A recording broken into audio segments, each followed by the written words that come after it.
અધર્મ પર વિજયના પ્રતીક સમાન પવિત્ર દશેરા પર્વ નિમિત્તે ગુજરાતના ગૃહ રાજ્યમંત્રી હર્ષ સંઘવીએ સુરતમાં શસ્ત્ર પૂજા કરી હતી। આ વખતે પરંપરાગત શસ્ત્રોની સાથે આધુનિક ડ્રોનની પણ પૂજા કરવામાં આવી હતી, જે ગુજરાત પોલીસના બદલાયેલા સમય અને આધુનિકકરણ તરફના ઝુકાવને દર્શાવે છે।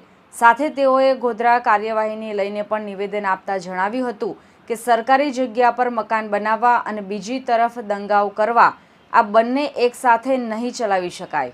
ગુજરાત પોલીસના દરેક યુનિટમાં શસ્ત્ર પૂજા કરાય છે। શસ્ત્ર પૂજા બાદ હર્ષ સંઘવીએ રાજ્યની જનતાને દશેરાની શુભકામનાઓ પાઠવી જણાવ્યું હતું કે આજે દશેરાના દિવસે ગુજરાત પોલીસના દરેક યુનિટમાં શસ્ત્ર પૂજા કરવામાં આવે છે। અહીં વર્ષો જૂના શસ્ત્રો અને આજના લેટેસ્ટ હથિયારો નજરે પડી રહ્યા છે। પોલીસ દ્વારા નાગરિકોની સુરક્ષા માટેના શસ્ત્રોની સાથે જ પૂજા કરવામાં આવે છે। તેમણે ઉમેર્યું કે કાયદો વ્યવસ્થા જાળવવામાં પોલીસને મદદરૂપ થતા ડ્રોન જેવા આધુનિક સાધનો પણ હવે પોલીસના શસ્ત્રાગારનો ભાગ બની ચૂક્યા છે અને તેમની પણ પૂજા કરીને ટેકનોલોજીના મહત્વને સ્વીકારવામાં આવ્યું છે। શસ્ત્ર પૂજન બાદ હર્ષ સંઘવીએ ગોધરામાં તાજેતરમાં થયેલી બુલડોઝર કાર્યવાહી અને રાજ્યમાં શાંતિ ડહોળવાનો પ્રયાસ કરનારા તત્વો અંગે સ્પષ્ટ શબ્દોમાં કહ્યું હતું કે ગોધરાના નાગરિકોની સુરક્ષા માટે અને ભવિષ્યમાં સામાજિક પ્રોજેક્ટ માટે સુરક્ષિત રાખવામાં આવેલી સરકારી જગ્યાઓ પર અસામાજિક તત્વો દ્વારા ગેરકાયદેસર બાંધકામ કરવામાં આવ્યું હતું। એક તરફ સરકારી જગ્યા પર મકાન બનાવવા અને બીજી તરફ દંગાઓ કરવા આ બંને એક સાથે નહીં ચલાવી લેવાય। ગેરકાયદે બાંધકામ કરનારા અને રાજ્યમાં અશાંતિ ફેલાવનારા લોકો સામે ગુજરાત પોલીસ કડકથી કડક પગલાં ભરી રહી છે। સરકારી જગ્યા પર કોઈ પણ પ્રકારના કબજાઓ અને સરકારી જગ્યા પર કબજા કરીને ફરી રાજ્યમાં અશાંતિ ફેલાવ અને રાજ્યમાં સામાન્ય નાગરિકો પર કોઈ પણ પ્રકારનો અડચણ ઊભો કરવા લોકોને શોધીને ગુજરાત પોલીસ કડક પગલાં ભરી રહી છે અને જો કોઈ આવી ભૂલ કરશે તો આનાથી વધુ કડક પગલાં ભરવામાં આવશે। અધર્મ પર ધર્મના વિજયનું પ્રતીક એવી દશેરાના પર્વની આજે આપ સૌને ખૂબ ખૂબ શુભકામનાઓ।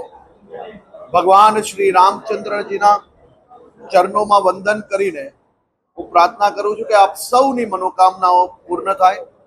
આજે સુરત શહેર પોલીસ દ્વારા આયોજિત દશેરાનો આ પર્વ એટલે કે ગુજરાત પોલીસના તમામ યુનિટોમાં આજે શસ્ત્ર પૂજન કરવામાં આવતું હોય।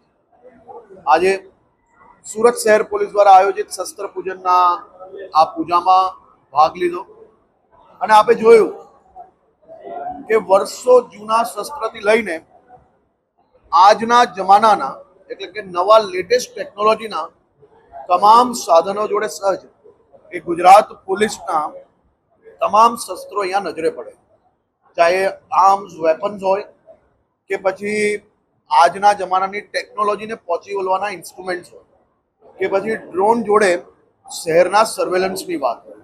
આ તમામ પોલીસ માટે રાજ્યના નાગરિકોની સુરક્ષા માટેના શસ્ત્રો છે અને એ શસ્ત્રોનું આજે પૂજન કરવામાં અહીંયા આવ્યું। ગોધરાના નાગરિકો માટે સુરક્ષિત રાખેલી જગ્યાઓ જેમના હિતમાં ભવિષ્યમાં સામાજિક પ્રોજેક્ટો માટે હિતમાં રાખેલી હતી એવી જગ્યાઓ ઉપર આ લોકો દ્વારા જે બાંધકામ કરવામાં આવ્યું છે, એક તરફ સરકારી જગ્યાઓમાં મકાન બનાવવા અને બીજી તરફ દંગાઓ કરવા, આ બેઉ એક સાથે નહીં ચલાવી લેવામાં આવે। કડકમાં કડક પગલાં ભર્યા છે અને હજી વધુ કડક પગલાં ભરવામાં આવશે। સરકારી જગ્યાઓ પર કોઈ બી પ્રકારના કબજાઓ અને સરકારી જગ્યા પર કબજા કરીને ફરી રાજ્યમાં અશાંતિ ફેલાવી, રાજ્યના સામાન્ય નાગરિકો ઉપર કોઈ બી પ્રકારનું અડચણ ઊભું કરવું, આવા લોકોને શોધીને ગુજરાત પોલીસ કડક પગલાં ભરી રહી છે અને જો કોઈ આવી ભૂલ કરશે તો આનાથી બી વધુ કડક પગલાં ભરવામાં આવશે। Bureau report LK star news, Surat.